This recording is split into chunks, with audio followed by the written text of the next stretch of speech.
நம்மளில் சில பேர் ரொம்ப தைரியமாக இருப்பாங்க. நாம் கூட சொல்கிறது உண்டு, அந்த ஆளுகிட்ட வர்றதுக்கு எமன் கூட பயப்படுவான் அப்படின்னு சொல்கிறது உண்டு. தைரியசாலிகளை நெருங்கிறதுக்கு எமன் பயப்படுவான் அப்படின்னு சொல்கிறது உண்மை தான். அது பொய் இல்லை. மன வலிமை இருக்குது பாருங்கள், அது மனுஷனை காப்பாற்றும். இது மருத்துவ ரீதியான உண்மை. உடல் கோளாறுகள் மன ஆரோக்கியத்தை பாதிக்கும். மன எழுச்சி, மன போராட்டம் இதெல்லாம் உடல் இயக்கத்தில் மாறுதலை உண்டாக்குது.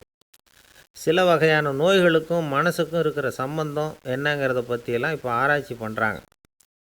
ஆஸ்மா, மூட்டு வலி, பெருங்குடல் அழற்சி, உயர் இரத்த அழுத்தம், சோரியாசிஸுங்கிற தோல் வியாதி, வயிற்று புண்ணு, இந்த தைராய்டு நச்சுத்தன்மை, இது மாதிரி நோய்களை உண்டாக்குறதுல மனசோட பங்கு என்னங்கிறத பற்றியெல்லாம் ஆய்வு பண்ணி பார்த்துருக்குறாங்க.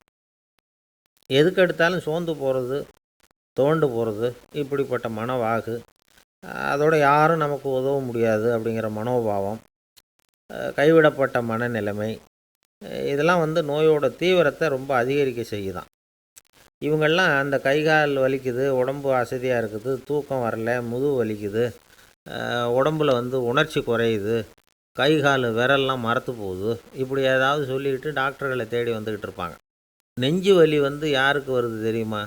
பதற்றம், போட்டி மனப்பான்மை, அளவுக்கு அதிகமான வேகம், துடிப்பு, பேராசை, இதுலேயும் கட்டுப்பாடு, நேரம் தவறாமை, அப்புறம் இதெல்லாம் உள்ள மனவாக உள்ளவங்க இருக்கிறாங்கல்ல, அவங்க பெரும்பாலும் நெஞ்சு வலிக்கு ஆளாயிடுறாங்களாம். ஃப்ரீட்மேன் அப்படிங்கிறவர் நிறைய ஆராய்ச்சியெல்லாம் பண்ணி பார்த்துட்டு இதை உறுதிப்படுத்தியிருக்கிறார். அவர் பண்ணின ஆராய்ச்சியில் என்னெல்லாம் தெரிய வந்தது தெரியுமா? பொறுப்பு அதிகம் உள்ளவங்களுக்கு கண்டிப்பாக இரத்த அழுத்தம் வரும், அதிகமாக இருக்குமா. அதே மாதிரி கண்டிப்பாக இருக்கிறாங்கல்ல, அவங்களுக்கும் இரத்த அழுத்தம் அதிகரிக்குமா.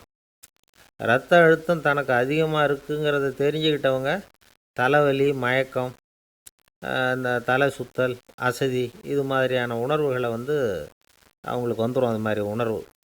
ஆனால் உண்மை என்ன தெரியுமா? இதெல்லாம் இரத்த அழுத்தத்தினால இல்லை, இரத்த அழுத்தம் கட்டுப்பாட்டுக்குள்ளே இருந்தால் கூட இவங்க இப்படி நினைக்கிறாங்களாம். இதுக்கு காரணம் மனசு தான் அப்படிங்கிறார் அவர். சில பேர் எப்படி தெரியுமா? ஒருத்தர் மாரடைப்பால் இறந்து போனார் அப்படின்னு கேள்விப்பட்டால் போதும், இறந்து போகிறதுக்கு காரணம் இதயம்தான் அப்படிங்கிற பீதியால், இதய தளர்ச்சி அப்படிங்கிற மனநோயால் பாதிக்கப்படுறார். இவங்கெல்லாம் அடிக்கடி தங்களுடைய இதய பகுதியை தொட்டு பார்த்துக்குவாங்க, நாடியை பிடிச்சி பார்த்துக்குவாங்க, அடிக்கடி மூச்சை உள்ளுக்கு இழுத்து வெளியில் விட்டு வலி வருதா அப்படின்னு பார்த்துக்கிட்டு இருப்பாங்க. வேறு எங்கேயாவது வலிச்சா கூட நெஞ்சை வலிக்குதா அப்படின்னு பார்ப்பாங்க. நெஞ்சு வலிக்குதுன்னு கூட சில பேர் சொல்ல ஆரம்பிச்சிருவாங்க. ஆஸ்மாவுக்கும் மனசுக்கும் சம்பந்தம் உண்டு. தீர்வு காண முடியாத மன போராட்டங்கள் எல்லாத்துக்கும் அடுத்தவங்களையே சார்ந்து இருக்கிற மனநிலை, இதெல்லாம் ஆஸ்மாவினுடைய தீவிரத்தை அதிகப்படுத்திடும்.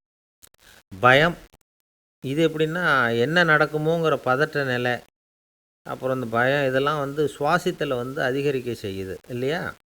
இதனால் இரத்தத்தின் காரத்தன்மை அதிகமாகி நோயின் தீவிரமும் அதிகமாகுது. மன போராட்டம், மனக்கவலை, மன இறுக்கம், இதெல்லாம் தோல் வியாதியை தூண்டி விடுதான். இது மாதிரி இன்னும் எவ்வளவோ இருக்குது. அதனால் இன்றைக்கி நமக்கு தேவை என்னென்னா மன வலிமை, மலர்ந்த முகம், இது ரெண்டு இருந்துட்டுதுன்னா பலவிதமான நோய்கள் நம்மக்கிட்ட நெருங்கி வராது. டாக்டர், என்ன நெருங்காமல் இருக்கிறதுக்கு நான் ஒரு காரியம் பண்ணுறேன் அப்படின்னார் ஒருத்தர். அவர் என்ன அர்த்தத்தில் சொன்னார்னா, டாக்டர் அவரை நெருங்காமல் இருக்கிறதுக்கு அவர் ஒரு காரியம் பண்ணுறாராம். நண்பர்கிட்ட சொன்னார். நண்பர் கேட்டார், அது என்ன காரியம் பண்ணுற அப்படின்னு கேட்டார். தினம் ஒரு ஆப்பிள் பழம் சாப்பிட்றேன்னார் அவர். ஏன்னா ஆங்கிலத்தில் ஒரு பழமொழி சொல்லுவாங்கள்ல, an apple a day keeps doctor away அப்படிம்பாங்க. ஒரு ஆப்பிள் பழம் சாப்பிட்டா டாக்டர் விலகியே இருப்பார், டாக்டர்கிட்ட போக வேண்டிய அவசியம் இருக்காது அப்படிங்கிறதுக்காக அந்த பழமொழி சொல்கிறது. என்ன, நான் யாருமே நெருங்காமல் இருக்கிறதுக்கு நான் ஒரு காரியம் பண்ணுறேன்னார் இன்னொருத்தர். டாக்டர் நெருங்காமல் இருக்கிறதுக்கு ஆப்பிள் பழம் சாப்பிட்றேன்னார் அவர். என்னை யாருமே நெருங்காமல் இருக்கிறதுக்கு நான் ஒரு காரியம் பண்ணுறேன்னார் இன்னொருத்தர். அது என்னன்னு கேட்டோம். தினம் ஒரு பூண்டு சாப்பிட்றேன்னார். ஏ கார்லிக் எ டே கீப்ஸ் எவ்ரிபடி அவே அப்படின்னு அதுக்கு ஒரு புது விளக்கமும் கொடுத்தார். ஐயா, உங்கள் பேரை தொடர்ந்து தினம் கேட்டுக்கிட்டு இருக்கிறேன் அப்படின்னார் ஒருத்தர். தொடர்ந்து கேட்குறீங்களே, உங்களுக்கு காது வலிக்கலையா அப்படின்னு கேட்டோம். பேசுகிற உங்களுக்கே வாய் வலிக்கலை அப்படிங்கிறப்போ கேட்குற எங்களுக்கு எப்படி காது வலிக்கும் அப்படின்னார். நம்ம உடம்புல ஒரு அதிசயம் என்ன தெரியுமா? ரொம்ப நேரம் நாம் நடக்கிறோம்னு வச்சுக்கோங்க, கால் வலிக்கும். ரொம்ப நேரம் வேலை செஞ்சால் கை வலிக்கும், உடம்பு வலிக்கும். ரொம்ப நேரம் பார்த்துக்கிட்டே இருந்தால் கண் வலிக்கும். ரொம்ப நேரம் பேசிக்கிட்டே இருந்தால் வாய் கூட வலிக்கும். ஆனால் ரொம்ப நேரம் கேட்டுக்கிட்டே இருக்கிறதுனால காது வலிக்கிறது இல்லை. அதனால் கேட்குறதுக்கு முக்கியத்துவம் கொடுத்தாங்க நம்ம பெரியவங்க. திருவள்ளுவர் தேவையில்லாமல் வார்த்தைகளை உபயோகப்படுத்த மாட்டார். ஒரு திருக்குறள்னு எடுத்துக்கிட்டாவே அதில் மொத்தம் 7 வார்த்தைகள், அவ்வளவுதான். அப்படி 7 வார்த்தைகள் மட்டுமே உள்ள ஒரு திருக்குறளில் வள்ளுவர் ஒரே வார்த்தையை 5 தடவை உபயோகப்படுத்தியிருக்கிறார், திரும்ப திரும்ப பயன்படுத்தியிருக்கிறார். அப்படின்னா அதை எந்த அளவுக்கு வலியுறுத்தி சொல்கிறார் அப்படிங்கிறத நாம் புரிஞ்சுக்கணும். அது என்ன குறள்? செல்வத்துள் செல்வம் செவிச்செல்வம், அச்செல்வம் செல்வத்துள் எல்லாம் தலை. செவிச்செல்வம்ங்கிறது அவ்வளவு முக்கியமானது. கற்றலின் கேட்டல் நன்று. அதிகம் கேட்கணுங்கிறதுக்காக தான் எவ்வளவு கேட்டாலும் காது வலிக்கிறது இல்லை. குறைச்சலாக பேசணும், அதிகமாக கேட்கணும். இன்னொரு விஷயம் கவனிங்க. நம்ம உடம்பில் கண்ணுக்கு மூடி இருக்குது, எதையாவது நாம் பார்க்க விரும்பலைன்னா உடனே கண்ணை மூடிக்கலாம். நம்ம வாய்க்கு மூடி இருக்குது, பேச விருப்பம் இல்லையா, வாயை மூடிக்கலாம். மூக்குக்கு கூட மூடிக்கிற வசதி இருக்குது, எதையாவது முகர விருப்பம் இல்லையா, மூச்சை அடக்கிக்கலாம். ஆனால் பாருங்கள், காதுக்கு மூடி கிடையாது, அதை கையால் தான் மூட முடியும். யார் என்ன சொன்னாலும் அது நல்லதோ கெட்டதோ காதில் விழுந்துக்கிட்டு தான் இருக்கும். அறிவு தான் நல்ல விஷயங்களை எடுத்துக்கிட்டு கெட்ட விஷயங்களை விட்டுடணும். நல்ல கருத்துக்கள் நம்ம காதில் நிறைய விழுந்துக்கிட்டே இருக்கணும். அதை கேட்டு நாம் நல்லபடியாக வாழணுங்கிறது தான் படைப்பின் விருப்பம். ஆன்மீகவாதிகள் கூட ஒன்று சொல்லுவாங்க. அதாவது ஆன்மீக பாதையில் நீங்கள் முன்னேறணும்னா முதல்ல சிரவணம் செய்யணும்பாங்க. அதாவது பெரியவங்க சொல்கிற நல்ல கருத்துக்களை கேட்கணும் அப்படின்னு அதுக்கு அர்த்தம். அதனால் யார் நல்ல கருத்துக்களை சொன்னாலும் அதை காது கொடுத்து கேளுங்க. இவ்வளவு கருத்துக்களையும் நம்ம நேயர் ஒருத்தர்கிட்ட சொல்லிகிட்டு இருந்தோம். அவரும் சரி சரின்னு தலையாடிக்கிட்டே இருந்தார். அப்புறம் சொன்னார், நீங்கள் சொல்கிறது சரிதான் சார், காதுக்கு மூடி இல்லைங்கிறது ரொம்ப சரி. அதனால தான் உங்கள் தகவல் கூட நாங்கள் விரும்புகிறோமோ இல்லையோ தினம் காதில் விழுந்துக்கிட்டு இருக்குது அப்படின்னார். எங்களுக்கு ரொம்ப பெருமையாக இருந்தது. அப்படியா அப்படின்னோம். ஆனாலும் என்ன மாதிரி சில பேர் நீங்கள் தகவல் சொல்கிற சமயத்தில் காதில் மூடி இல்லையேன்னு சொல்லி கவலைப்படுறதில்ல சார் அப்படின்னார். ஏன்னு கேட்டோம். காதை மூடுறதுக்கு தானே வசதி இல்லை, ரேடியோவை மூடுறதுக்கு வசதி இருக்குதுல்ல, அதனால் டக்குன்னு அதை மூடி வச்சுருவோம் அப்படின்னார். ஒரு தெருவில் சில சிறுவர்கள் விளையாடிக்கிட்டு இருந்தாங்க. ஏதோ ஒரு உயரமான கல்லை நடுத்தெருவில் வச்சு அதை சுற்றி சுற்றி ஓடி வந்துக்கிட்டு இருக்கிறாங்க. அது என்ன விளையாட்டோ அவங்களுக்கு தான் தெரியும். கொஞ்ச நேரம் அப்படி விளையாடிக்கிட்டு இருந்தவங்க விளையாடி முடித்ததும் அந்த கல்லை நடுத்தெருவில் அப்படியே விட்டுட்டு அவங்கவுங்க வீட்டுக்கு ஓடி போட்டாங்க. அதுக்கப்புறம் அந்த வழியாக 2 பெண்கள் பேசிக்கிட்டே வந்தாங்க. பேச்சு சுவாரஸ்யத்தில் நடுத்தெருவில் இருந்த அந்த கல்லை கவனிக்கலை. காலில் இடிச்சுட்டுது, லேசாக ரத்தம் வந்துட்டுது, வலி தாங்கலை. காலில் இடிச்சுக்கிட்ட பொண்ணு திட்ட ஆரம்பிச்சுட்டுது. வர வர ஊர் உலகம் ரொம்ப கெட்டு போச்சு, யாருக்கும் பொறுப்பே கிடையாது பாரு, இப்படி நடுத்தெருவில் பொறுப்பு இல்லாமல் இப்படி கல்லை போட்டு வச்சுருக்குறாங்களே, இது நியாயமா அப்படின்னு சொல்லி இந்த சமூகத்தை கடுமையாக விமர்சனம் பண்ணிக்கிட்டு அவங்க போயிட்டாங்க. கொஞ்ச நேரம் கழித்து ஒரு வாலிபன் அந்த வழியாக வந்தான். அந்த கல்லை பார்த்தான், நின்னான், ஒரு நிமிஷம் யோசனை பண்ணான், என்ன பண்ணலாம்னு பார்த்தான். தன்னுடைய வீரத்தையும் பலத்தையும் காட்டணும்னு நினச்சான். பின்னாடி போனான். அப்புறம் வேகமாக ஓடி ஒரு சின்ன ஹை ஜம்ப், அப்படியே துள்ளி குதித்தான். துள்ளி குதித்து தாண்டி அந்த பக்கமாக போய் விழுந்தான். அப்படியே விசில் அடிச்சுக்கிட்டு அவன் பாட்டுக்கு நடந்து போகிறான். அடுத்தபடியாக ஒரு காதல் ஜோடி அந்த வழியாக வந்தது. நடுத்தெருவில் கண்ணில் பட்டது. அவங்க 2 பேரும் ரொம்ப நெருக்கமாக சேர்ந்து வந்துக்கிட்டு இருக்கிறாங்க. நடுவில் கல் இருக்கிறதுனால கொஞ்ச நேரம் 2 பேரும் விலகி மறுபடியும் இந்த பக்கம் சேர்ந்து போகணும். கொஞ்ச நேரம் நாம் பிரிய வேண்டி இருக்குதே அப்படின்னு வருத்தத்தோடு முணுமுணுத்துக்கிட்டே இந்த பக்கம் வந்தாங்க. அதுக்கப்புறம் வழக்கம் போல் சேர்ந்து அவங்க பாட்டுக்கு எதிர்காலத்தை பற்றி கற்பனை பண்ணிக்கிட்டே போயிட்டாங்க. கடைசியாக அந்த வழியாக பார்வை இல்லாத ஒருத்தர் வந்துக்கிட்டு இருக்கார். அவர் கையில் வழக்கமாக வச்சுருக்கிற அந்த ஊன்றுகோல், கையில் இருக்கிற அந்த ஊன்றுகோலால் தனக்கு முன்னாடி அப்படியும் இப்படியும் அப்படியே தட்டிக்கிட்டு பார்த்துக்கிட்டே அவர் மெதுவாக நடந்து வந்துக்கிட்டு இருக்கிறார். வழியில் இருக்கிற அந்த கல் தட்டுப்பட்டுது. உடனே நடுத்தெருவில் ஒரு கல் இருக்குங்கிறத அவர் புரிஞ்சுக்கிட்டார். உடனே குனிஞ்சார், அந்த கல்லை தடவி பார்த்து எடுத்தார், தெரு ஓரமாக கொண்டுட்டு போய் போட்டார். அதுக்கப்புறம் அவர் பாட்டுக்கு அவர் வழியில் நடந்து போனார்.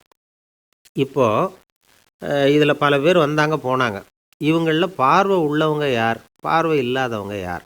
இப்படி ஒரு கேள்வி கேட்டால் என்ன பதில் சொல்ல முடியும்? கொஞ்சம் யோசித்து பார்த்தா இன்றைக்கி பல பேர் இப்படி தான் இருந்துக்கிட்டு இருக்கிறோம். ஒரு ஆள் பார்க்குறதுக்கு பெரிய மனுஷன் மாதிரி இருக்கார், ஒரு தெரு வழியாக நடந்து வந்துக்கிட்டு இருந்தார். இருட்டு நேரம். வழியில் ஒரு பெரிய கல் கிடந்தது, கருங்கல். பார்த்தார். கொஞ்ச நேரம் யோசிச்சார். போய் தூக்கி பார்த்தா ரொம்ப கனமாக இருந்தது. இன்னொரு ஆள் சேர்ந்தாதான் தூக்க முடியும். இவர் உடனே ரோட்டோரமாக போய் ஒரு மரத்தடியில் உட்காந்துக்கிட்டார். 2 பக்கமும் பார்த்துக்கிட்டே இருக்கார், யாராவது வர்றாங்களான்னு. கொஞ்ச நேரத்தில் ஒருத்தர் வந்தார், இவருக்கு தெரிஞ்சவர். என்னங்க இந்த நேரத்தில் இங்கே உட்காந்துருக்குறீங்கன்னு கேட்டார் அவர். அதோ அந்த கருங்கல் அப்படின்னு சுட்டி காட்டினார். ஓ, அதை தூக்கி ஓரமாக போடணுமா? வாங்க 2 பேரும் தூக்கலான்னார் வந்தவர். நான் அதுக்காக உட்காந்துருக்கலேன்னார் இவர். பின்ன வேற எதுக்காகன்னார் அவர். ஒரு மனுஷன் கருங்கல்லில் காலை இடிச்சுக்கிட்டான்னா எப்படி துள்ளுவான்னு பார்க்கணுங்கிறது எனக்கு ரொம்ப நாளாக ஒரு ஆசை. அதுக்காக தான் உட்காந்துருக்கிறேன் அப்படின்னாராம். ஒரு ஆசாமி வேகமாக ஓடிக்கிட்டு இருந்தான். ஏன் இப்படி ஓடுறேன்னு கேட்டார் இன்னொருத்தர். அங்கே ஒரு ஆள் அடிபட்டு கிடக்கிறான், அதை பார்த்தேன், உடனே ஓடுறேன்னா. எங்கேன்னு கேட்டார். ஆஸ்பத்திரிக்குன்னா. ஒரு ஆள் அடிபட்டு கிடக்கிறத பார்த்தா உடனடியாக நாம் செய்ய வேண்டியது முதல் உதவி, அதுக்கப்புறம் தான் ஆஸ்பத்திரி. இன்றைக்கி விபத்துங்கிறது சர்வசாதாரணமாக நடந்துக்கிட்டு இருக்குது. வாகன விபத்து, வெடிகுண்டு விபத்து, தீ விபத்து, கட்டடம் சரியறது, பூகம்பம், இப்படி நிறைய நடக்குது. ஒரு விபத்தை பார்த்துட்டா நம்மளில் பல பேர் நமக்கு என்னத்துக்கு வம்புன்னு ஒதுங்கி போயிடுறதும் உண்டு. சில பேர் துணிஞ்சு கிட்ட போய் உதவி செய்கிறதும் உண்டு. அப்படி உதவி செய்ய நினைக்கிறவங்களுக்கு உபயோகப்படுற தகவல் இது. விபத்தில் காயமடைஞ்சவங்களை 3 பிரிவாக பிரிக்கலாமா. முதல் வகை கொஞ்சம் சீரியஸானது, உயிருக்கு உடனே ஆபத்து தரக்கூடியது. மூளை காயம், முகம், கழுத்து காயங்கள், இருதயம், நுரையீரல் காயங்கள், வயத்தில் உள்ளுறுப்பு காயங்கள், அதிகப்படியான இரத்தப்போக்கு, இதனால எல்லாம் பாதிக்கப்பட்டிருந்தால் அது முதல் வகை அப்படின்னு நாமளே மனசுக்குள்ளே முடிவு பண்ணிக்கணும். இவங்களுக்கெல்லாம் உடனடியாக முதல் உதவி கொடுக்கணும். தாமதப்படுத்தாமல் ஆஸ்பத்திரிக்கு கொண்டுகிட்டு போயிடணும். இப்படி கொஞ்சம் எச்சரிக்கையாக நடந்துக்கிட்டால் அவங்களில் பல பேரை காப்பாற்றி போடலாம். 2வது வகை எப்படின்னா, முதல் உதவி விரைவாக கிடைச்சா உயிர் பிழைக்கக்கூடிய மார்பு காயங்கள், கைகால் எலும்பு முறிவு, இடுப்பு முதுகெலும்பு காயம், சீரான இரத்த சேதம், இப்படிப்பட்டவங்களை 2வது வகையாக பிரிக்கணும். ஆபத்து இல்லாத சிராய்ப்புகள், சிறு காயங்கள், இரத்த உறைவுகள், இதனால் பாதிக்கப்படுறவங்க 3வது வகை. ஒருத்தர் தலையில் அடிபட்டு நினைவு விழுந்துட்டார்னு வச்சுங்க, அவருக்கு வாந்தி வர்றதுனால புறையேறி மூச்சு அடைப்பு உண்டாகும். இப்படி ஆகாமல் இருக்கிறதுக்காக தலையை ஒரு பக்கமாக சாய்ச்சி வைக்கலாம். நாடி துடிப்பையும் இதய துடிப்பையும் தொட்டு பார்க்கணும். அது குறைஞ்சிருந்தாலும் சரி, நின்று இருந்தாலும் சரி, அவர் மார்பை நிமிஷத்துக்கு 80 தடவை உள்ளங்கையால் அழுத்தி இதய துடிப்பை மீட்கிறதுக்கு உதவி பண்ணணும். கழுத்தில் காயம்பட்டாலும் ஆபத்து அதிகம். கழுத்துக்கு அடியில் ஒரு துண்டை மடித்து வைக்கலாம். 2 பக்கமும் சின்ன தலையணை அல்லது துணி மடிப்புகளை வச்சு கழுத்தை அதிகமாக அசையாமல் பார்த்துக்கலாம். முதுகெலும்பு முறிஞ்சிருக்குமோ அப்படிங்கிற சந்தேகம் இருந்ததுன்னா அவரை அதிகமாக அசைய விடக்கூடாது. அதிகமாக அசைஞ்சால் தண்டு இடத்துல பாதிப்பு ஏற்பட்டு கை கால் விளங்காமல் போயிடும். அவரை ஒரு கனமான போர்வை இல்லைன்னா பாயில் படுக்க வச்சு 4 பேர் மெதுவாக தூக்கி மருத்துவ உதவிக்கு அனுப்பி வைக்கலாம். கையெலும்பு முறிஞ்சிருந்தால் முறிஞ்ச பாகத்தை உடம்போடு சேர்த்து அசையாமல் கட்டி போடலாம். கால் எலும்பு முறிஞ்சிருந்தால் மற்ற காலோடு சேர்த்து கட்டி போடலாம். முறிஞ்ச பாகம் தொங்காமல் பார்த்துக்கணும். அப்போ தான் வீக்கம் உண்டாகாமல் இருக்கும். வெட்டு காயம், குண்டடிப்பட்ட காயம், இதிலெல்லாம் இரத்தப்போக்கு அதிகமாக இருக்கும். ரத்தம் வெளியேற ஆபத்து அதிகம். சுத்தமான துணியை பல மடிப்புகளை மடித்து காயத்தின் மேலே வச்சு அழுத்தமாக ஒரு 10 நிமிஷம் பிடிச்சிக்கணும். ரத்தம் நின்ன உடனே காயத்துக்கு கட்டு போடலாம். சில சமயம் காயம்பட்ட பாகத்தை உயரமாக தூக்கி பிடிச்சிக்கிட்டா தான் ரத்த கசிவு நிற்கும். இந்த விவரங்களையெல்லாம் கொஞ்சம் மனசில் வாங்கி வச்சுக்கிட்டோம்னா சமயத்தில் உதவும். ஏன்னா இந்த காலத்தில் விபத்து எந்த ரூபத்தில் எப்போ வரும்னு யூகிக்கவே முடியல. நண்பர் ஒருத்தர் சொன்னார், நேற்றுக்கு பாருங்கள் சார், என் கண்ணு முன்னாடியே ஒரு சின்ன விபத்து நடந்ததுன்னார். என்னன்னு விசாரித்தோம். ஒரு பஸ்ஸில் வந்துக்கிட்டு இருந்தேன். அந்த பஸ்ஸில் பின்பக்கம் படி ஓரமாக நின்றுக்கிட்டு இருந்த ஒருத்தர் ரோட்டில் விழுந்துட்டார். டிரைவர் அதை கவனிக்கலை, நிறுத்தாமல் அவர் பாட்டுக்கு போகிறாருன்னார். கண்டக்டர் உடனே விசில் கொடுத்து பஸ்ஸை நிறுத்த வேண்டியது தானே அப்படின்னோம். அதுதான் சார் முடியாமல் போச்சுன்னார் அவர். ஏன்னு கேட்டாங்க. தவறி கீழே விழுந்ததே அந்த கண்டக்டர் தான் சார் அப்படிங்கிறார். ஒருத்தர் சிகரெட்டும் கையுமா வந்தார். சார், இந்த புகைப்பிடிக்கிற பழக்கத்தை நிறுத்தி போடணும்னு தான் பார்க்குறேன், முடியலேன்னார். புகைப்பிடிக்கிறத நிறுத்துறது ரொம்ப சுலபம் சார் அப்படின்னார் இன்னொருத்தர். எப்படி சொல்கிறீங்கன்னு கேட்டார் அவர். நான் கூட ஏற்கனவே 10 தடவை அந்த பழக்கத்தை நிறுத்தி இருக்கிறேன் சார் அப்படின்னார் இவர். இதிலேருந்து என்ன தெரியுது? புகைப்பழக்கத்தை திடீர்னு விட்டு விடுறதுங்கிறது ரொம்ப கஷ்டம்னு தெரியுது. இருந்தாலும் இது சம்பந்தமான ஆராய்ச்சி, அனுபவம், இது 2ஐயும் அடிப்படையாக வச்சு சில வழிமுறைகளை சொல்கிறாங்க.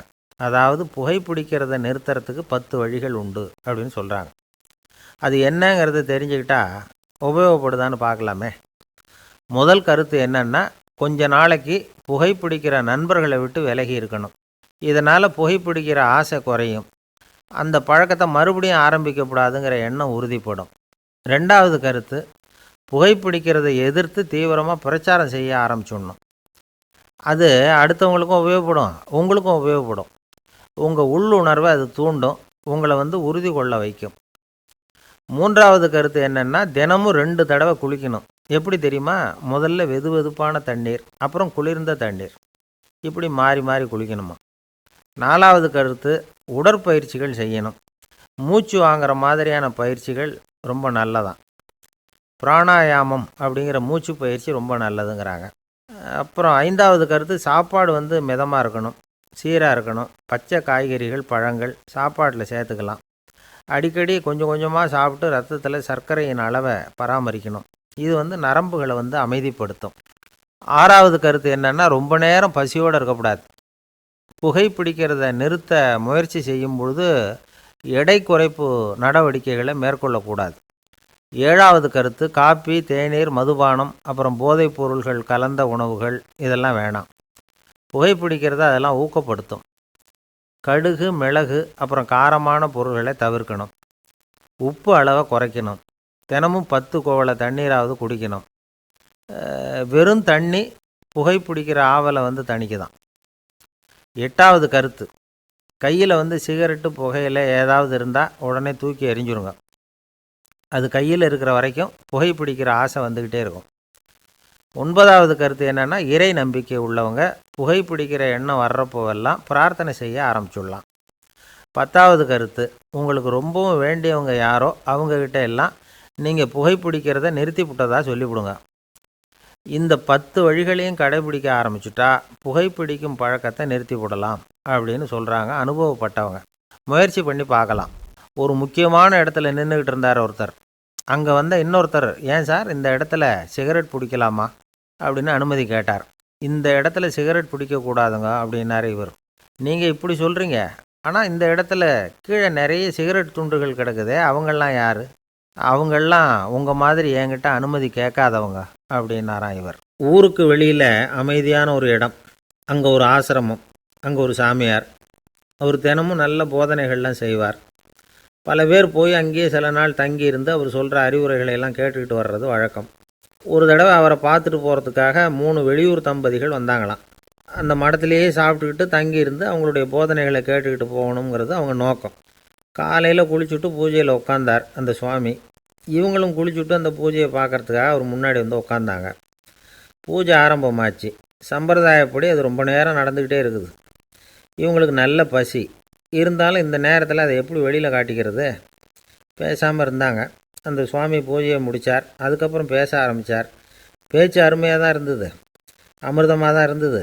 இருந்தாலும் இவங்களுக்கு இருக்கிற வயிற்று பசி அது சரியாக கவனிக்க விடலை. அந்த சுவாமியே இதை கவனித்ததா தெரியல. இவங்களுக்கு மனசுக்குள்ளே ஒரு எண்ணம், உள்ளே சாப்பாடு தயாராகிட்டு இருக்கும் போல இருக்குது, இந்த பேச்சு முடிஞ்சது நம்மளை உள்ளே அழைச்சிட்டு போய் சாப்பாடு போடுவாங்கன்னு நினைக்கிறோம் அப்படின்னு இவங்களாம் நினச்சிக்கிட்டாங்க. ஆனால் சுவாமி இதை பற்றி எதுவுமே பேசலை, கண்டுக்கலை. ஒரு அம்மாவால் அதுக்கு மேலே சும்மா இருக்க முடியுமா? முடியல. சாப்பாட்டை கவனிக்கலாமா அப்படின்னு சொல்லி மெதுவாக ஆரம்பித்தாங்க. கவனிக்கலாமே அப்படின்னு உள்ளே அழைச்சிட்டு போனார் சுவாமி. இவங்க ரொம்ப அவசரமாக எழுந்திரிச்சு உள்ளே ஓடினாங்க. அங்கே ஒரு மேஜை மேலே ஒரு கிண்ணம் மூடி இருந்தது. இதுதான் சாப்பாட்டு மேஜை போல் இருக்குது, இங்கே சாப்பாடு வந்துடும் அப்படின்னு நினச்சாங்க. உடனே போய் சுற்றி உட்காந்துக்கிட்டாங்க. சுவாமி அந்த கிண்ணத்தை எடுத்து அந்த அம்மா கிட்ட கொடுத்தார். அவங்க அதை வாங்கி மூடியை திறந்து பார்க்குறாங்க. உள்ளே ஒரு சாவி இருக்குது. சரிதான், இது சமையலறை சாவி போல் இருக்குது, அங்கே போய் அதை திறந்து சாப்பாட்டை நாமே எடுத்துக்கிட்டு இங்கே வச்சுக்கிட்டு சாப்பிட்ணும் போல் இருக்குது அப்படின்னு நினச்சாங்க. சாவி இருக்கு இல்லையா, வாங்க பூட்டு நிறையா காட்டுறேன் அப்படின்னு சுவாமி அவங்கள அழைச்சிட்டு போனார், காட்டினார். இவங்க அந்த அறையை ரொம்ப ஆவலோடு திறந்தாங்க. உள்ளே பார்த்தா அங்கே அரிசி, பருப்பு, விதவிதமான காய்கறி எல்லாம் இருக்குது. சமையலுக்கு வேண்டிய மிளகாய், எண்ணெய், பால், தயிர், நெய் இப்படி எல்லாமே இருக்குது. அடுப்பு, விறகு, நெருப்பு போட்டி அது கூட அங்கே இருக்குது. சாப்பாடு தயாராக இருக்கும்னு நினச்சிக்கிட்டு போனால் இப்படி இருக்குதே அப்படின்னு சொல்லி அதை பார்த்ததும் ரொம்ப சோர்ந்து போட்டாங்க அவங்க. சுவாமி, என்ன இது சாப்பாடு இல்லையா அப்படின்னாங்க. அதுதான் சாப்பாட்டுக்கு வேண்டிய எல்லாம் இங்கே இருக்குதே, அடுப்பு மூட்டி நீங்கள் தான் அவங்கவுங்க ருசிக்கு தகுந்த மாதிரி சமைச்சிக்கணும். இந்த சன்னியாசிக்கு எப்படி சமைக்க தெரியும் அப்படின்னு கேட்டார் சுவாமி. சாப்பாடு தயாராக இருக்கும்னு நாங்கள் எதிர்பார்த்தோம் அப்படின்னாங்க. நீங்கள் இப்படி சொல்லுவீங்கன்னு நானும் எதிர்பார்த்தேன். இது வரைக்கும் நான் எவ்வளவோ தத்துவம்லாம் எடுத்து சொன்னேன். எல்லாத்தையும் விட இதுதான் அனுபவபூர்வமான தத்துவம். ஆண்டவன் நமக்கு நல்ல மனசை கொடுத்துருக்குறான், நல்ல வாய்ப்புகளையும் தந்திருக்கிறான், அதையெல்லாம் பயன்படுத்திக்கக்கூடிய மூளையையும் சிந்தனையையும் கொடுத்துருக்குறான். அதனால் அடுப்பை தான் நீங்கள் மூட்டணும். அடுப்பை நீங்கள் தான் மூட்டணும். உங்களுக்கு உகந்ததை நீங்கள் தான் சமைச்சு ருசித்து அனுபவிக்கணும். ஆண்டவனே அதை செஞ்சிகிட்டு இருக்க மாட்டான் அப்படின்னாராம் அந்த சுவாமி. நம்முடைய வாழ்க்கையில் பல நல்ல பலன்களை பெறுறதுக்கு நாம் தான் முயற்சி பண்ணணும். அதுக்குரிய சூழ்நிலையை தான் ஆண்டவன் கொடுப்பானே தவிர அதை விளக்கிறதுக்காக தான் அந்த சுவாமி அப்படி செஞ்சு காட்டியிருக்கிறார். இது ஒரு பெரியவர் இப்படி ஒரு விளக்கம் கொடுத்தார். அதுக்கப்புறம் அந்த 3 தம்பதிகளும் தெளிவடைஞ்சுட்டாங்களாம். நாம் தெளிவடைகிறது எப்போங்கிறது தான் தெரியல அப்படின்னு பல பேர் இதை கேட்டுட்டு சொல்லிகிட்டு இருக்கிறாங்க. இந்த கதையை நம்முடைய நண்பர் ஒருத்தர்கிட்ட சொன்னேன். அந்த நண்பர் ரொம்ப சந்தோஷப்பட்டார். நீங்கள் சொல்கிறது கரெக்டு சார், ஆனால் நான் அதை விட ஒரு படி மேலே சார். எனக்கெல்லாம் அரிசி பருப்பு இருக்கிற ரூம் எதுன்னு கையை காட்டிட்டா போதும். உடனே கிண்ணத்துலேருந்து சாவியை எடுத்து கொடுக்கணுங்கிற அவசியம்லாம் இல்லை எனக்கு. அப்புறம் எப்படி ரூமை திறந்துருவீங்க அப்படின்னு கேட்டேன். பூட்டை உடச்சி திறந்துருவேன், அதுதான் எனக்கு பழக்கம் அப்படிங்கிறார். ஒரு ஊரில் ஒரு ராஜா இருந்தார். அவர் ஒரு பூனை வளர்த்தார். ரொம்ப செல்லமாக அவர் அந்த பூனையை வளர்த்தார். அவர் என்ன பண்ணுவார் தெரியுமா? இரவு நேரத்தில் அந்த பூனையோட தலையில் ஒரு விளக்கை வச்சுருவார். அந்த பூனை ரொம்ப ஜாக்கிரதையாக அந்த விளக்கு கீழே விழுந்துடாமல் பார்த்துக்கும். தலையை ஆட்டாமல் ரொம்ப நிதானமாக ராஜா பின்னாடி நடந்து போய்கிட்டே இருக்கும். அந்த விளக்கு வெளிச்சத்தில் எல்லா வேலைகளையும் செஞ்சுருவார். கையில் ஒரு விளக்கை தனியாக எடுத்துகிட்டு போக வேண்டிய அவசியமே இல்லை. விளக்கை தூக்கிட்டு போகிற வேலையை அந்த பூனை பார்த்துக்கும். அதனால் ராஜாவுக்கு அந்த பூனை மேலே ரொம்ப பிரியம். மந்திரிகளையெல்லாம் கூப்பிட்டு அவங்கக்கிட்ட சொல்லுவார், பார்த்தீங்களா இந்த பூனை எவ்வளவு விசுவாசமாக நடக்குது, என் பேரில் எவ்வளவு மரியாதை பார்த்தீங்களா அதுக்கு அப்படிம்பார். இதை கேட்டுவிட்டு அங்கேருந்து அமைச்சர்களில் ஒருத்தர் சொன்னார், மன்னா நீங்கள் சொல்கிறது சரிதான், இருந்தாலும் இந்த பூனையோட விசுவாசத்தை நாம் கொஞ்சம் சோதித்து பார்க்க வேண்டியிருக்கு அப்படின்னாராம். சரி, உங்கள் ஆசையை ஏன் கெடுக்கணும், நல்லா சோதித்து பாருங்கள் அப்படின்னு சொல்லிவிட்டார் ராஜா. உடனே அந்த அமைச்சர் என்ன பண்ணார் தெரியுமா? எங்கேயோ புறப்பட்டு போனார். ஒரு 5-6 எலிகளை பிடிச்சிக்கிட்டு வந்தார். அரண்மனையில் ராஜா ஏதோ வேலை பார்த்துக்கிட்டு இருக்கிறாரு. பக்கத்தில் அந்த பூனை ரொம்ப பணிவாக நின்றுக்கிட்டு இருக்குது. அது தலையில் விளக்கு எரிஞ்சிக்கிட்டு இருக்கு. அமைச்சர் தான் பிடிச்சிக்கிட்டு வந்த எலிகளை அந்த பூனை பார்வையில் படுறது மாதிரி எதிரில் விட்டார். அந்த எலிகள்லாம் அங்கேயும் இங்கேயும் ஓட ஆரம்பிச்சிது. அதை பார்த்தது பூனை, அவ்வளவுதான். தலையில் இருக்கிற விளக்கை பற்றியும் கவலைப்படலை, ராஜாவை பற்றியும் கவலைப்படலை. ஒரே பாய்ச்சலாக பாஞ்சு எலிகளை துரத்த ஆரம்பிச்சுட்டுது. தலையில் இருந்த விளக்கு எங்கேயோ போய் விழுந்தது, அணைஞ்சு போச்சு. இருட்டில் ராஜா தடுமாற ஆரம்பிச்சுட்டார். இந்த சமயத்தில் அந்த அமைச்சர் மறுபடியும் விளக்கை ஏற்றினார். வெளிச்சம் வந்தது. அதுக்கப்புறம் அந்த அமைச்சர் பேசினார், அரசே, பூனையோட விசுவாசத்தை பார்த்தீங்களா? எலி அது கண்ணில் படுற வரைக்கும் தான் விசுவாசமாக இருந்தது. அது மாதிரி எலியை பார்த்ததும் எல்லாத்தையும் விட்டுட்டு அதை துரத்த ஆரம்பிச்சுட்டு பார்த்தீங்களா? தான் அந்த பூனையை பற்றி நினச்சது தப்புங்கிறது அதுக்கப்புறம் தான் அந்த ராஜாவுக்கு புரிஞ்சுதான். சரி, இப்போ எதுக்கு இந்த கதையெல்லாம் அப்படிங்கிறீங்களா? இந்த பூனை மாதிரி தான் நம்ம மனசும். மனசை எவ்வளவு தான் பயிற்சி கொடுத்து பக்குவமாக வச்சுருந்தாலும் பார்க்குறதுக்கு பரமசாது மாதிரி தான் இருக்கும். பார்க்க வேண்டியதை பார்த்துட்டுதுன்னா பாஞ்சிரும். இந்த பூனை மாதிரி புலன் இன்ப பொருள்கள் கிட்டாத வரைக்கும் மனம் அடங்கி இருக்கிறது மாதிரி தான் தெரியும். கொஞ்சம் வாய்ப்பு கிடைச்சாலும் அது குதிக்க ஆரம்பிச்சிடும், தப்பு பண்ண ஆரம்பிச்சிடும். பெரிய பெரிய முனிவர்கள் வாழ்க்கையில் நடந்த வீழ்ச்சி இதை தான் நிரூபிக்குது. புலன்களின் ஆற்றல் அதிகம். அதனால் மனக்கட்டுப்பாடு பயிற்சிகளில் ரொம்ப எச்சரிக்கையாக இருக்கணுங்கிறார் சுவாமி சிவானந்தர். மது பழக்கத்தையே விட்டுவிட்டேன்னு உறுதியாக இருப்பான். கடை கண்ணில் பட்டுவிட்டுதுன்னா கால் அவனை கேட்காமலே இழுத்துக்கிட்டு உள்ளே போயிடும். இதுதான் மனசுங்கிறது. அதுதான் அந்த ராஜா வளர்த்த பூனை.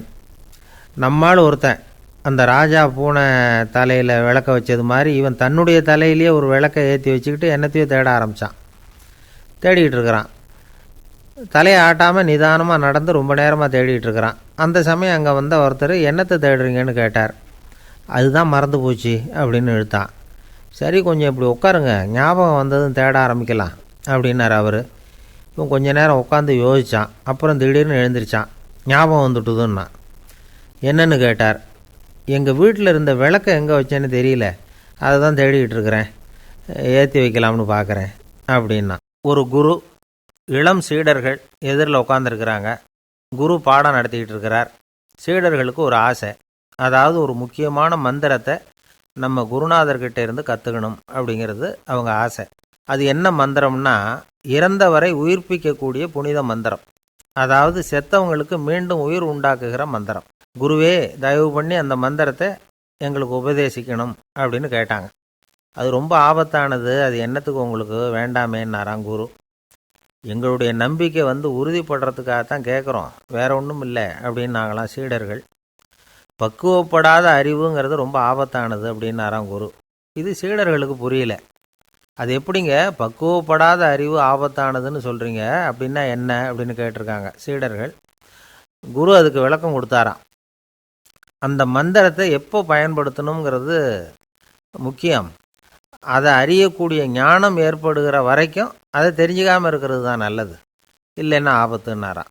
ஆனால் அந்த சீடர்கள் அதை கேட்குற மாதிரி இல்லை, ரொம்ப பிடிவாதம் பண்ண ஆரம்பிச்சிட்டாங்க. சரி வாங்க சொல்கிறேன்னார் குரு. எல்லாரும் வந்தாங்க. அந்த புனித மந்திரத்தை அவங்களுக்கு ரகசியமாக உபதேசம் பண்ணார். உபதேசம் பண்ணிவிட்டு அவங்களுக்கு எச்சரிக்கையும் கொடுத்தார். இந்த மந்திரத்தை நல்லா ஆராய்ச்சி பார்த்ததுக்கு அப்புறம்தான் உச்சரிக்கணும், அவசரப்பட்டு எதுவும் செஞ்சிடக்கூடாது அப்படின்னு ஒரு தடவைக்கு பல தடவை எச்சரிக்கை கொடுத்தார்.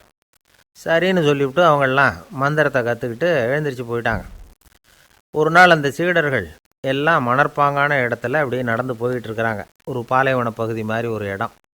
அங்கே ஒரு இடத்துல எலும்புகள் குவியலாக கிடந்தது. உடனே இந்த சீடர்கள் முன்ன பின்ன யோசிக்காமல், தியானமும் பண்ணாமல், அந்த மந்திரத்தோட பயனை சோதித்து பார்க்கணும் அப்படின்னு நினச்சிக்கிட்டு அந்த மந்திரத்தை உச்சரிக்க ஆரம்பிச்சிட்டாங்க. அவ்வளோதான்.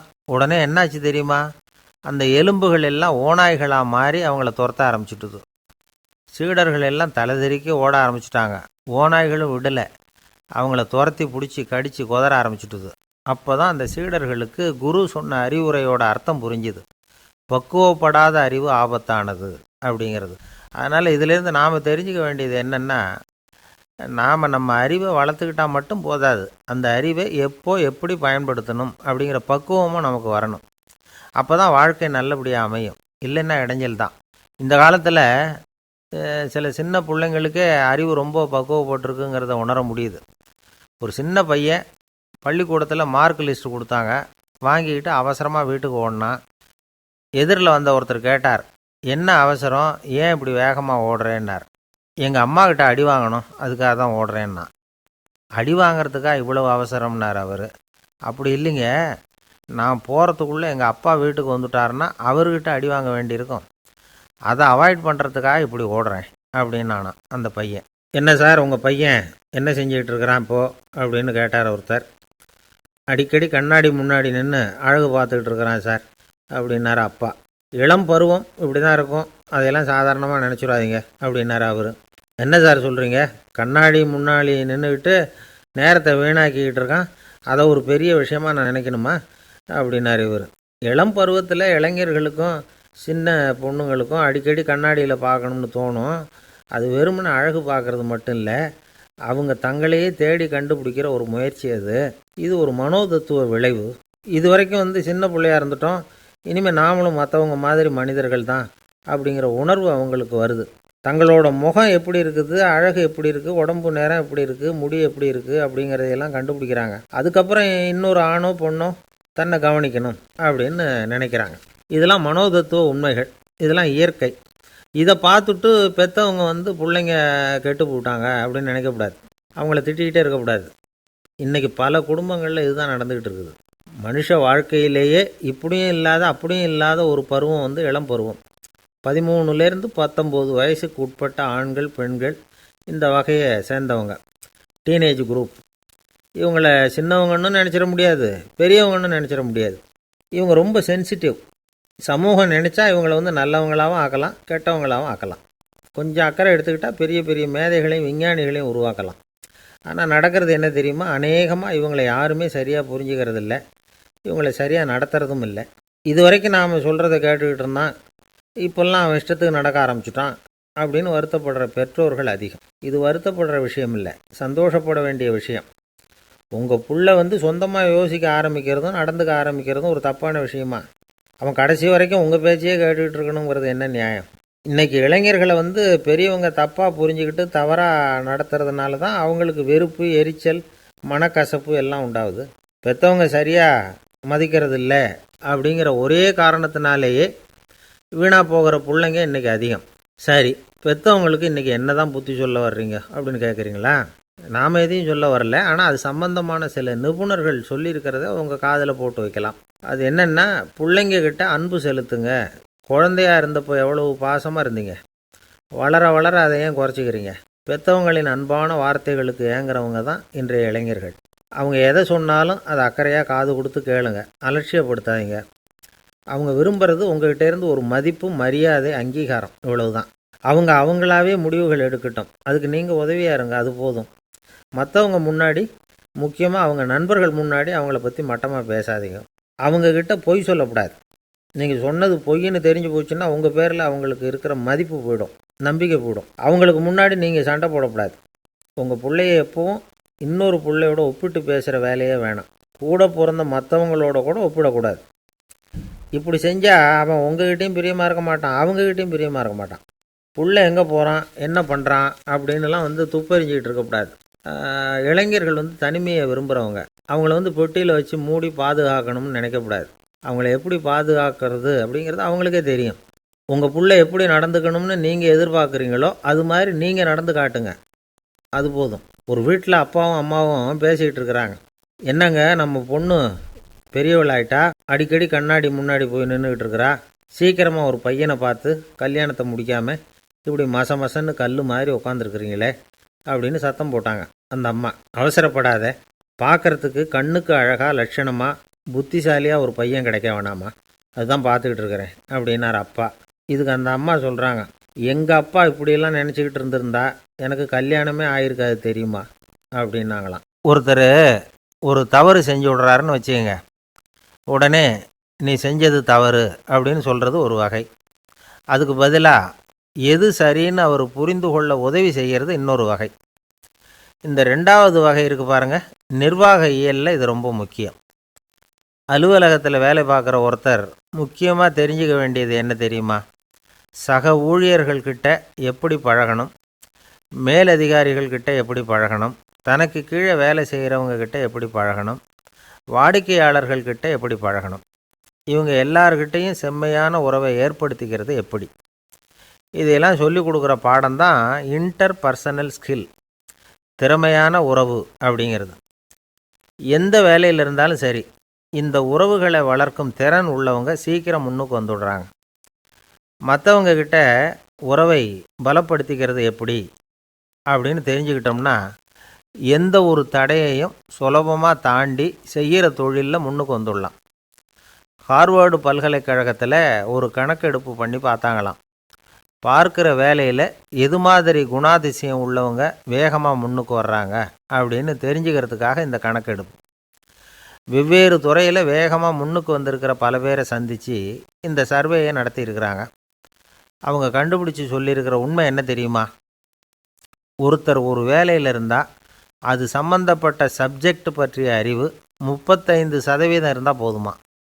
ஆனால் உறவுகளை வளர்க்கக்கூடிய திறன், இன்டர் பர்சனல் ஸ்கில்லு 65% வேணும். இப்படி உள்ளவங்க சீக்கிரம் முன்னுக்கு வந்துடுறாங்களாம்.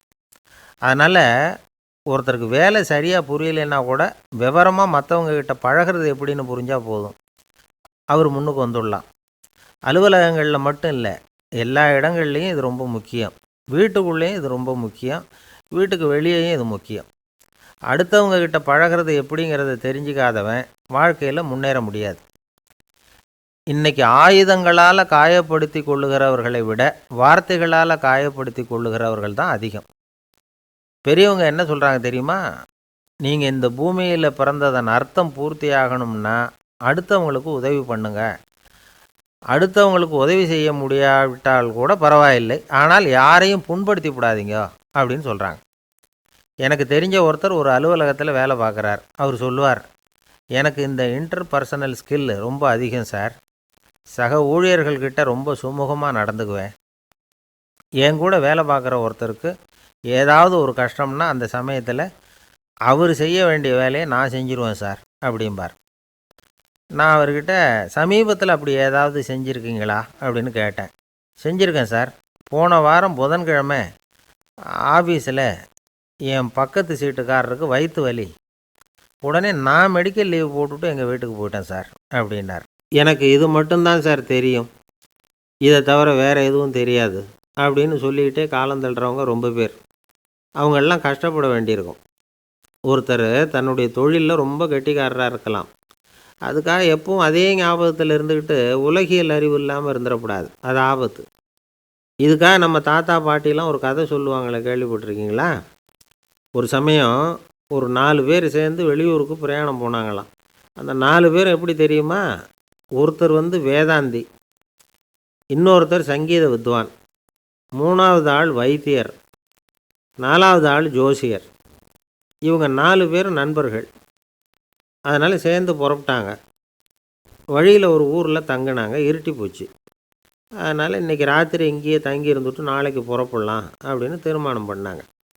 சாப்பாட்டுக்கு என்ன பண்ணுறது? அங்கேயே கடத்தெருவுக்கு போய் சாமான்லாம் வாங்கியாந்து சமைச்சு சாப்பிட்லாம்னு முடிவு பண்ணாங்க.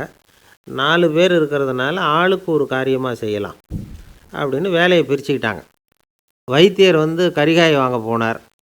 வேதாந்தி எண்ணெய் வாங்க போனார். ஜோசியர் பலசரக்கு வாங்க போனார். சங்கீத வித்வானுக்கு சமைக்கிற வேலை. எல்லாம் சரி. ஆனால் நடந்தது என்ன தெரியுமா? கடைத்தெருவுக்கு காய்கறி வாங்க போனார்ல வைத்தியர், அங்கே போய் மார்க்கெட்டில் பார்த்தார். ஒவ்வொரு கறிகாயாக எடுத்து பார்த்தார். இது பித்தம், உடம்புக்கு ஒத்துக்காது. இது வாயு, உடம்புக்கு ஒத்துக்காது அப்படின்னு ஒவ்வொன்றா தள்ளினார். கடைசியில் ஒன்றுமே தேரல. வெறுங்கையோடு திரும்பி வந்துக்கிட்டு இருக்கிறார். எண்ணெய் வாங்க போனார் வேதாந்தி. அவர் ஒரு தொன்னையில் எண்ணெயை வாங்கினார். பேசாமல் அதை எடுத்துகிட்டு வர வேண்டியது தானே, முடியல. அவருடைய வேதாந்த மூளை சிந்திக்க ஆரம்பிச்சுட்டுது. இந்த தொன்னைக்கு எண்ணெய் ஆதாரமா அல்லது எண்ணெய்க்கு தொன்னை ஆதாரமா அப்படிங்கிற ஆராய்ச்சியில் இறங்கினார்.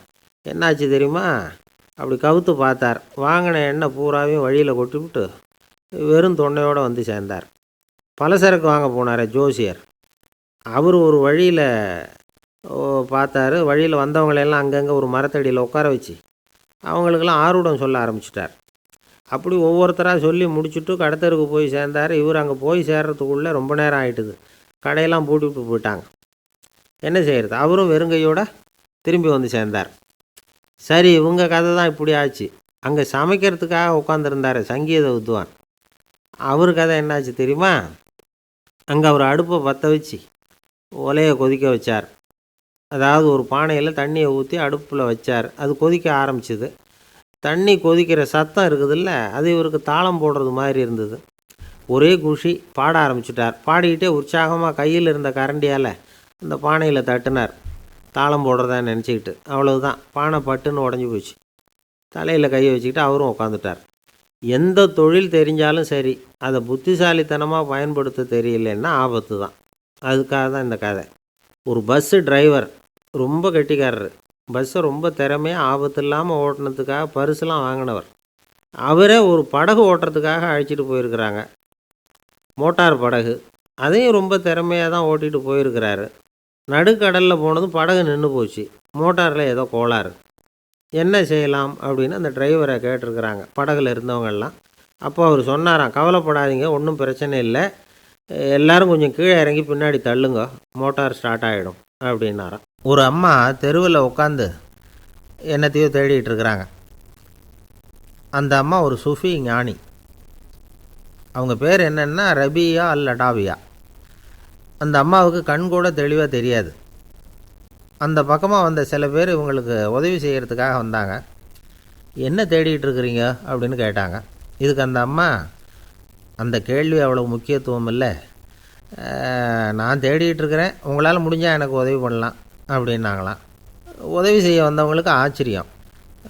எதை தேடுறோங்கிறது தெரியாமல் இப்படி ஏன் நேரத்தை செலவழிக்கிறீங்க, நாங்கள் எப்படி உங்களுக்கு உதவ முடியும், எங்களுக்கு ஒன்றும் புரியலையே அப்படின்ட்டுருக்காங்க.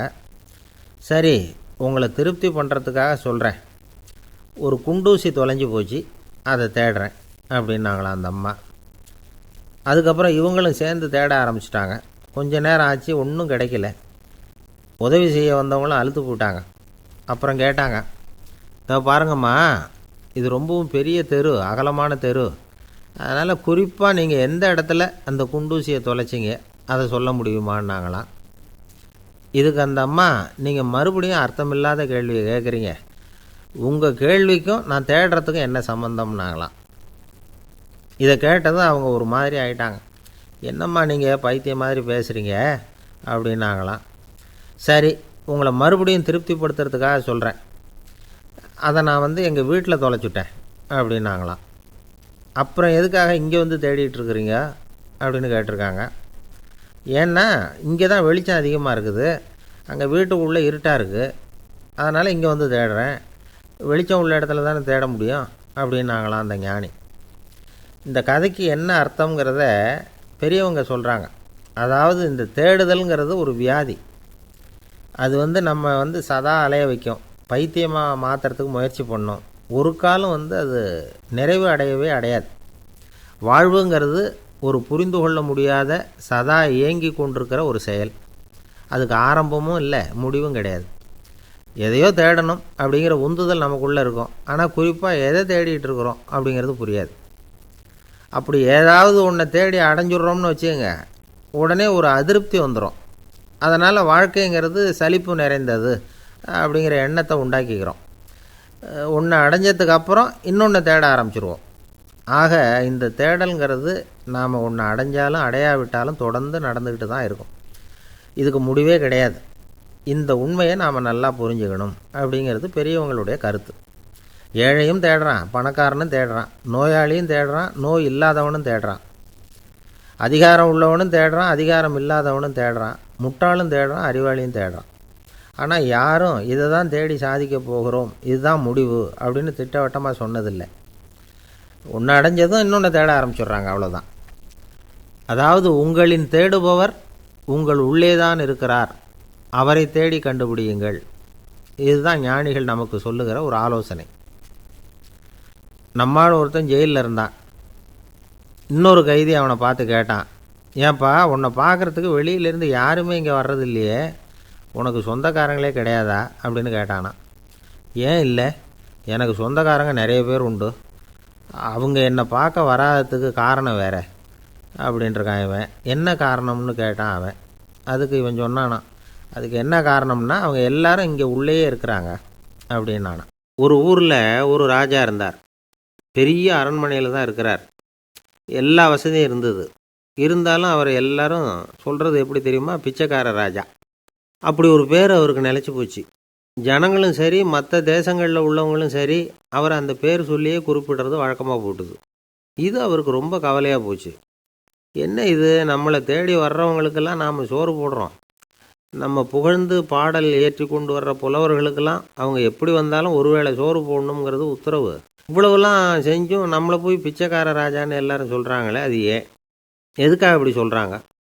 இதுதான் ராஜாவுக்கு குழப்பம். சரி, இதை பற்றி நம்ம அமைச்சர்கள்கிட்ட கேட்கலாமா அப்படின்னு யோசனை பண்ணார். இந்த விஷயத்தை போய் அவங்கக்கிட்ட எப்படி கேட்குறதுன்னு அவருக்கு தயக்கமாக இருந்தது. கௌரவ குறைச்சலாக தெரிஞ்சுது அவருக்கு. சரி, சாதாரண குடிமக்கள்கிட்ட இதை பற்றி கேட்கலாமா அப்படின்னு யோசனை பண்ணார். கேட்கலாம், ஆனால் அவங்க யாரும் ராஜா முன்னாடி வந்து நின்று தைரியமாக பேசக்கூடிய அளவுக்கு இல்லை. ராஜாவோட குழப்பம் நாளுக்கு நாள் அதிகமாக போச்சு. கடைசியாக அவர் ஒரு முடிவுக்கு வந்தார். அதாவது இதை பற்றி ஒரு பிச்சைக்காரங்கிட்டே கேட்டு பார்த்துட்டா என்ன. இதுதான் அவர் பண்ண முடிவு. உடனே மாறு வேஷம் போட்டுக்கிட்டு நகர்வலம் போனார். ஒரு பிச்சைக்காரனை கண்டுபிடிச்சார். இதை பாருப்பா, நம்ம ராஜாவை எல்லாரும் பிச்சைக்கார ராஜான்னே சொல்கிறாங்களே, அதுக்கு என்ன காரணமாக இருக்கும் அப்படின்னு கேட்டார். அதுக்கு அவன் சொல்கிறான், இதுக்கான பதிலை இன்னும் ஒரு 30 நாளில் சொல்கிறேன் அப்படின்னா. உடனே இவருக்கு சந்தோஷம். உண்மையை அவங்ககிட்ட சொன்னார். நான் வேறு யாரும் இல்லை, நான் தான் இந்த நாட்டு ராஜா. இப்போ நீ என் கூடவே வந்துடும், அரண்மனையிலேயே தங்கிக்கோ, 30 நாள் கழித்து எனக்கு பதில் சொல்லிவிட்டு அதுக்கப்புறமா நீ போகலாம் அப்படின்னு சொல்லி அழைச்சிட்டு வந்துட்டார். அரண்மனையில் ஒரு மூலையில் அவன் தங்கிறதுக்கு இடம் கொடுத்தார். தினம் 2 வேளையும் இவனுக்கு சோறு போடுங்க அப்படின்னு உத்தரவு போட்டார். ராஜா கொடுத்த இடத்துல போய் உக்காந்துக்கிட்டான் அந்த பிச்சைக்காரன். தினமும் அந்த அரண்மனையில் நடக்கிறதையெல்லாம் கவனிச்சிக்கிட்டு வந்தான். வேளைக்கு சாப்பாடு வரும், சாப்பிட்டுக்கிட்டு இருக்கான். இப்படி 30 நாள் முடிஞ்சுது. ராஜா வந்தார். என்ன, என்னோட கேள்விக்கு பதில் என்னன்னு கண்டுபிடிச்சிட்டியான்னார். கண்டுபிடிச்சிட்டேன்னா. என்ன எல்லாரும் பிச்சைக்கார ராஜான்னு சொல்கிறாங்களே, அது நியாயமாக படுதா உனக்குன்னு கேட்டார். நியாயமாக தான் படுது, சந்தேகம் இல்லாமல் நீங்கள் பிச்சைக்கார ராஜா தான். என்ன தான் நீங்கள் வசதியோடவும் படைபலத்தோடவும் இருந்தால் கூட நீங்கள் எங்கள் வர்க்கத்தை சேர்ந்த ஆசாமி தான் அப்படின்னு அடித்து சொல்லிவிட்டான் அந்த ஆள். ஏனால் அப்படி சொல்கிறேன்னு கேட்டார் இவர். அரசே, ஒரு உண்மையை கண்டுபிடிச்சி சொல்கிறதா நான் உங்ககிட்ட சொன்னேன்.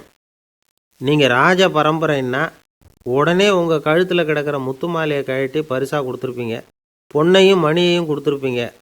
ஆனால் நீங்கள் அப்படி செய்யலை. என்னை ஒரு மூலையில் உட்கார வச்சு 2 வேளை சோறு போட சொன்னீங்க. உங்களை தேடி யார் வந்தாலும், யார் வந்து பாராட்டி பேசினாலும் அல்லது பிரச்சனைகளை சொன்னாலும் நீங்கள் செய்கிற ஒரே காரியம் சோறு போடுறது தான். பிச்சைக்காரனுக்கு சோறு மட்டும்தான் உலகம். உங்கள் விஷயத்துலேயும் நீங்கள் அப்படி தான் நினைக்கிறதாக தெரியுது. நல்லா கவனிங்க. எந்த ஒரு பிரச்சனைக்கும் சோறு தான் முடிவுன்னு நினைக்கிறீங்க பாருங்கள்.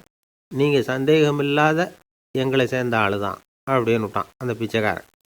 அதுக்கப்புறம் தான் அந்த ராஜா தன்னுடைய தவறுகளையெல்லாம் தேர்த்திக்கிட்டாராம். பசின்னு வர்றவங்களுக்கு சோறு தான் போடணும், அது தப்பு இல்லை. பாராட்ட வர்றவங்களுக்கெல்லாம் சோத்தையே போட்டு அனுப்புனா இப்படி தான் பேர் வரும். எனக்கு தெரிஞ்ச ஒருத்தர் தினமும் யாராவது ஒருத்தரை தன் வீட்டுக்கு அழைச்சிட்டு போவார், சாப்பாடு போட்டு அனுப்புவார். முன்னறிவிப்பு இல்லாமல் திடீர்னு ஒரு விருந்தாளியோடு வீட்டில் போய் இவர் நிற்கிறது வழக்கம். அந்த அம்மாவும் இவருக்காக தயார் பண்ணி வச்சுருந்ததை இவர் அழைச்சிட்டு வந்திருக்கிற விருந்தாளிக்கு போட்டுருவாங்க. விருந்தாளி சாப்பிட்டுட்டு போனதுக்கப்புறம் இவர் மனைவிகிட்ட உனக்கு சிரமம் வேணாம் அப்படின்னு சொல்லிவிட்டு பக்கத்தில் உள்ள ஒரு ஹோட்டலுக்கு போய் காசு கொடுத்து சாப்பிட்டுட்டு வந்துடுவார். பல நாள் இப்படி நடக்கும். ஒரு நாள் அவரை தனியாக கூப்பிட்டுக்கிட்டு போய் ஏன் இப்படி பண்ணுறீங்கன்னு கேட்டோம். அதுக்கு அவர் சொல்கிறாரு, எங்கள் வீட்டு சாப்பாட்டிலேருந்து தப்பிக்கிறதுக்கு எனக்கு வேறு வழி எதுவும் தெரியல சார், அதனால தான் இப்படி பண்ணிகிட்ருக்கிறேன் அப்படின்னார் ரொம்ப பரிதாபமாக. இந்த உலகமே ஒரு நாடக மேடை, நாம் எல்லாரும் நடிகர்கள். இது ஞானிகள் சொல்கிறது. இது ஒரு பக்கம் இருக்கட்டும். இந்த உலகத்துக்குள்ளே எத்தனையோ நாடக மேடைகள், எத்தனையோ நடிகர்கள், எத்தனையோ நாடகங்கள், இதெல்லாம் எப்படி ஆரம்பமாச்சு? அதுதான் இன்றைக்கி தகவல். அதாவது ஆதி மனிதன் பேச ஆரம்பிக்கிறதுக்கு முன்னாடி சைகையாலேயே எல்லாத்தையும் சொல்லிகிட்டு இருந்தான். அதனால் அப்போவே நடிப்பு ஆரம்பமாயிட்டுது. முதல்ல ஒரு வேட்டையைத்தான் அவன் நடித்து காட்டியிருப்பான். இவன் எப்படி போனான், எதிரில் மிருகம் எப்படி வந்தது, அதோடு எப்படி சண்டை போட்டான், எப்படி அடித்து கொண்டுகிட்டு வந்தான், இதை அப்படியே மற்றவங்களுக்கு நடித்து காட்டியிருப்பான். ஏன்னா மொழி கிடையாது. இந்த காலத்துலலாம் நாடகங்களில் நடிக்கிறவங்கள நடிகர்கள்ங்கிறோம். ஒரு காலத்தில் இவங்களுக்கு என்ன பேர் தெரியுமா? திஸ்பியர்கள் அப்படின்னு பேரான். இதுக்கு காரணம் உண்டு. அதாவது 2000 வருஷத்துக்கு முன்னாடி கிரீஸ் நாட்டில் திசிபியஸ் அப்படின்னு ஒரு ஆள் இருந்தான். அவன் ஒரு பெரிய நாடக கலைஞன். அவன் சில இளைஞர்களை சேர்த்துக்கிட்டான், பயிற்சி கொடுத்தான், நாடக குழுவை உருவாக்கினான். நடிகர்களையும் நாடகத்துக்கு தேவையான பொருள்களையும் ஏற்றிக்கிட்டு போகிறதுக்கு ஒரு வண்டியையும் தயார் பண்ணான். அந்த வண்டியிலேயே அவன் கிரேக்க நாடு பூராவும் சுற்றினான். ஊர் ஊராக நாடகம் போட்டான். ஒரு ஊருக்கு போனதும் அங்கே நாடகம் நடத்த தியேட்டர் இருக்கா அப்படிங்கன்னெல்லாம் பார்க்குறதில்ல அவன். ஏன்னா அப்போலாம் தியேட்டர்னா என்னென்ன தெரியாது. நாடகம்னா அதை ஒரு மூடிய கொட்டைக்குள்ளே தான் நடத்தணுங்கிறது அப்போ யாருக்குமே தோணலை. இந்த வண்டி போகும், அதுவே ஒரு பகுதி அப்படியே ஒரு மேடை மாதிரி விரிச்சிக்கும். அதில் ஏறி நின்றுக்கிட்டு நாடகத்தை நடித்து காட்டுவாங்களாம். மக்கள்லாம் எதிரில் தரையில் உட்காந்து அதை பார்த்துக்கிட்டு இருக்கிறது. உலகத்தின் முதல் நடமாடும் தியேட்டர் இது தானே. இந்த திசிபியஸ் தான் முதலாக உலகத்தில் நாடகங்கிற பொழுதுபோக்கை நடத்தி காட்டினவன் அப்படின்னு சொல்கிறாங்க. அவன் சொந்தமாக நாடகம் எழுதுனான், நடித்தான், நாடகத்தை இயக்கினான். அதனால தான் அவனை first man of the theatre அப்படின்னு சொல்லுவாங்க. அவன் தான் நாடக மேடையின் முன்னோடி. கிரேக்கர் காலத்திலேயே நாடக ஆசிரியர்கள், நடிகர்கள், ரசிகர்கள் இவங்கள்லாம் உருவாயிட்டாங்களாம். நாடகத்தின் சரித்திரத்தில் இந்த 3 பிரிவும் ரொம்ப முக்கியம். அதாவது கிரேக்க தியேட்டர்கள்லாம் திறந்த வெளி மேடைகள் தான். பெரும்பாலும் மலைச்சரிவுகள், அதுவே படிப்படியாக பண்ணியிருப்பாங்க. கீழே அரைவட்ட வடிவில் மேடை, அதுக்கு ஆர்கெஸ்ட்ரான்னு பேர். பிற்காலத்தில் இதில் உட்காந்து இசைக்குழுவினர் வாய்ச்சதுனால இசைக்குழுவுக்கே ஆர்கெஸ்ட்ராங்கிற பேர் வந்துட்டுது. இப்போது கிரேக்க தியேட்டர்களில் ஒன்று, அதோட காலம் கிமு 340. அதை இன்னமும் பாதுகாத்து வச்சுருக்கிறாங்களாம். எபிடாரஸ் அப்படிங்கிற இடத்துல அது இருக்குதான். இன்னமும் அந்த தியேட்டரை பயன்படுத்திக்கிட்டு வர்றாங்களாம். சிறந்த கிரேக்க நாடகங்கள்லாம் அங்கே நடிக்கிறாங்களாம்.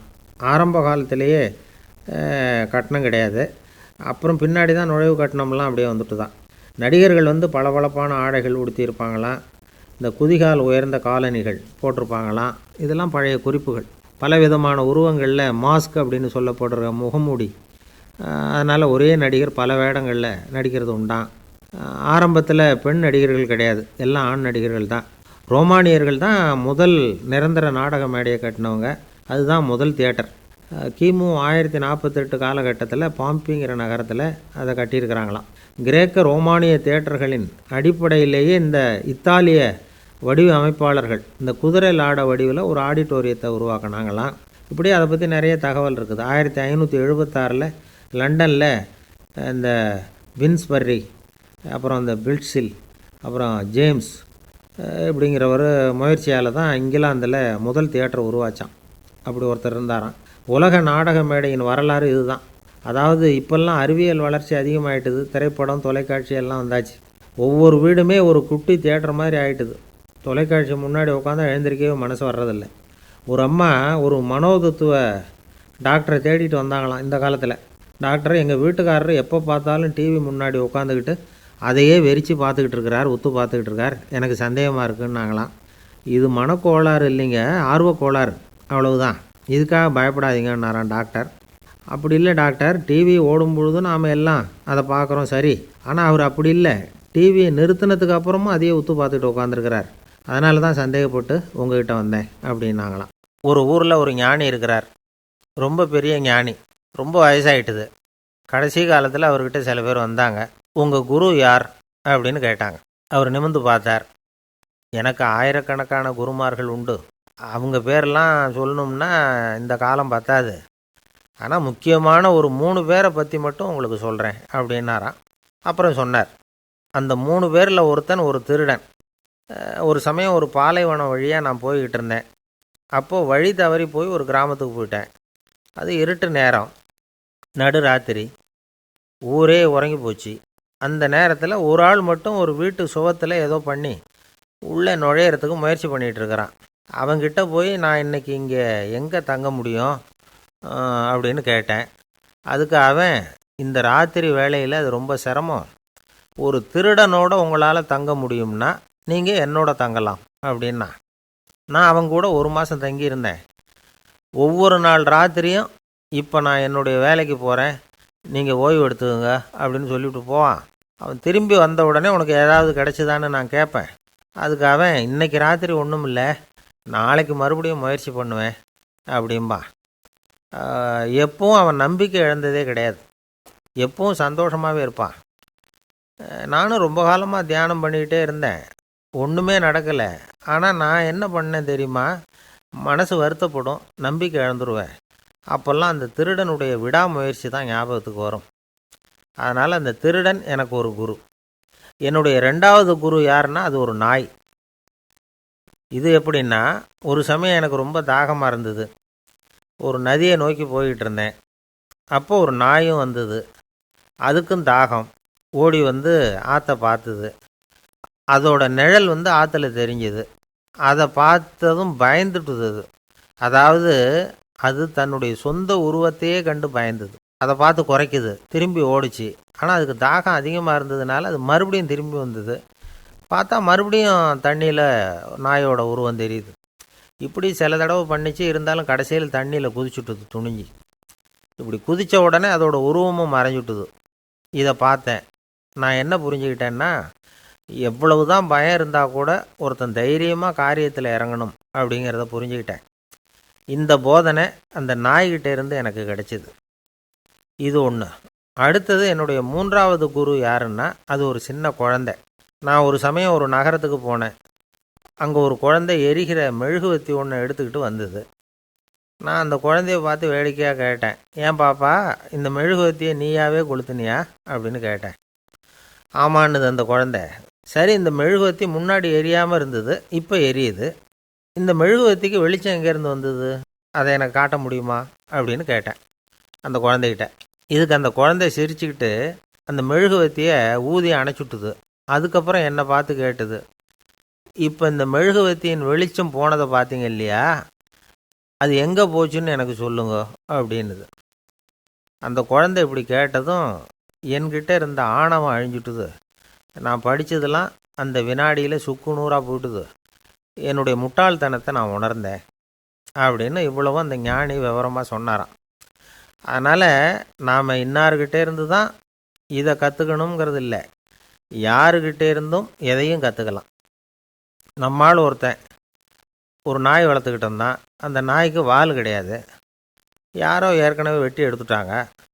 இந்த நாய் தான் சார் எனக்கு குரு, அதுக்கிட்டே இருந்து கூட நான் பாடம் கற்றுக்கிட்டு இருக்கிறேன் அப்படின்னா. அப்படி என்ன கற்றுக்கிட்டேன் அந்த வால் இல்லாத நாய்கிட்டே இருந்து அப்படின்னு கேட்டோம்.